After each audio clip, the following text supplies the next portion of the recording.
ভারতের সঙ্গে বাংলাদেশের দ্বিতীয় টেস্ট ম্যাচটি হবে কানপুরে।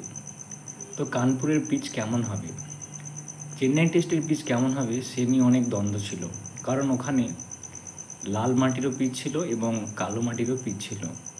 তো আলটিমেটলি ম্যাচটি হয় লাল মাটির পিচে। আমরা সবাই জানি যে লাল মাটির যদি পিচ হয় তাহলে সেখানে কি হয় না, প্রচুর পরিমাণে বাউন্স দেখা যায়। তো চেন্নাই টেস্টের ম্যাচটি ওই লাল মাটির পিচে হওয়ার জন্য ওখানে কিন্তু পুরো টেস্ট ম্যাচ জুড়েই উইকেটে বেশ একটা বাম্পস ছিল, এবং শেষের সময়েও দেখেছি আমরা যে স্পিনও কিন্তু খুব ভালো কাজ করেছে।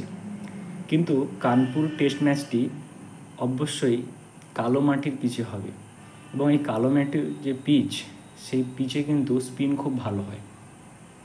তো যদি স্পিন ভালো হয় কালো মাটির পিচে, তাহলে আশা করব প্রত্যেকটা দলই তাদের স্কোয়াডে যখন বোলিং সিলেকশন করবে সেক্ষেত্রে স্পিনারের সংখ্যা বেশি হবে।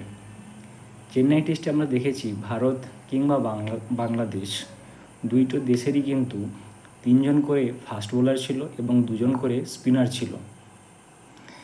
এইবার যেহেতু কানপুরের টেস্টটি কালো মাটির পিচে হচ্ছে, সেই জন্য এমন বোলিং সিলেকশন হতেই পারে যে নাম্বার অফ স্পিনার সেখানে বেশি থাকবে এবং নাম্বার অফ পেসার কী হবে না, কম হবে। সেক্ষেত্রে ভারতীয় দলে 3জন ফাস্ট বোলারের পরিবর্তে হতে পারে যে কুলদীপ কিংবা অক্ষর প্যাটেলকে নেওয়া হতে পারে। তো এমনটা যদি হয় তাহলে সেক্ষেত্রে বাংলাদেশি ব্যাটসম্যানদেরকে কোয়ালিটি স্পিনের বিরুদ্ধে কিন্তু খেলতে হবে, যেটা খুব একটা সহজ হবে না।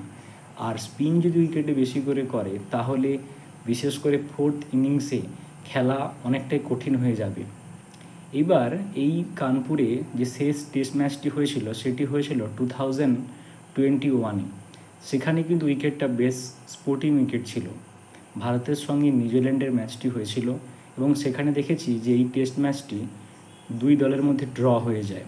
নিউজিল্যান্ড খুব ভালো খেলে ম্যাচটিকে ড্র করেছিল।